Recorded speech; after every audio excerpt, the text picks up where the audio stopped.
Joshua fought the battle of Jericho, Jericho, Jericho. All right, I'm not going to torture you anymore with my singing. This is about Jericho. And Jericho is an actual city. It has been found. It is archaeologically has been found. We know it is there. They are excavating it. According to the Bible, the walls were raised to the ground. The people had to go ahead and they had to walk in silence around the walls for 7 days. Not saying a word, not making a sound. And the 7th day, I believe, they were walking around the walls and they were singing to their God. And then the priests gave a signal and they let out a giant shout and the walls started shaking and then they fell to the ground. Now, we know from archaeological evidence the walls did fall. They fell big time. Why? Well, I'm not an expert in these things. I only know certain things and I theorize the rest. So, did you know that bowling pins have to rest? They can be used for 7 days and then they have to rest for 7 days. They get used and then they cannot be used for another 7 days. They have to rest because all that being battered around causes the equilibrium of the pin itself to be off, and then it makes it easier to make a strike. So they use them for 7 days and then they go ahead and they make them rest. That's why if you can find out when they're going to make their pins rest and you come in the day before, you're more likely to get strikes. Just saying.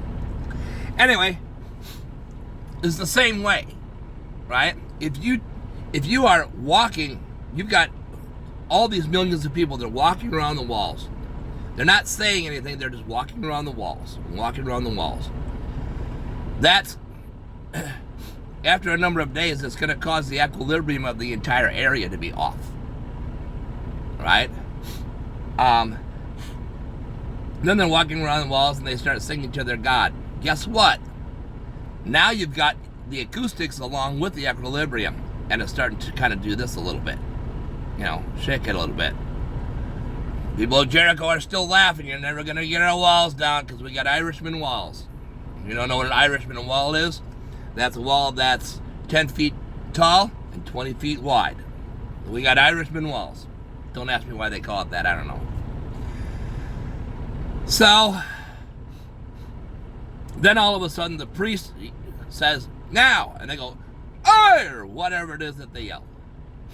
And the walls start doing this, and they're cracking and they're falling apart because the equilibrium and the acoustics of the entire area are all off, right? And they're bouncing off these walls like radar, right? And it's bouncing and bouncing and it's busting these walls apart. And it made the walls actually come apart and fall. Is this possible? Yeah, it's very possible. I'm not an expert in acoustics and equilibrium, but I do know a little bit about it. And I know that there are certain things that if you take the equilibrium and you make the equilibrium wrong on it so that it's not in balance like it's supposed to be, it's going to fall easier, it's going to fall apart easier, you know, whatever is going to happen to it. It's the same with you. Your equilibrium is off, you're going to fall down because you can't stand, your balance is off. Same thing. So the equilibrium can be off on anything that is either organic or inorganic. It doesn't matter either way. So could it actually happen that this actually worked like this? Yes. How did the children of Israel know? Someone or something taught them, because it wasn't something that was of general knowledge at the time. It's general knowledge. Now you can go on the computer and you can find out how to do these kinds of things. They didn't have it back then. Someone or something told them how to be able to do this. They insist it was a God who told them that. Maybe it was. I don't know. I wasn't there. I'm just putting forward a theory right here that this raising of the walls of Jericho was possible. It very well could have happened the way that I stated that it happened. Because, like I said, we do have the archaeological evidence that it did happen. So, I don't know. You have to make up your own minds on that. So, that's it for this video. If you would go ahead and give it a like, share, subscribe, rumble, all that kind of good stuff, depending on what platform you find it on. And we'll see you next time.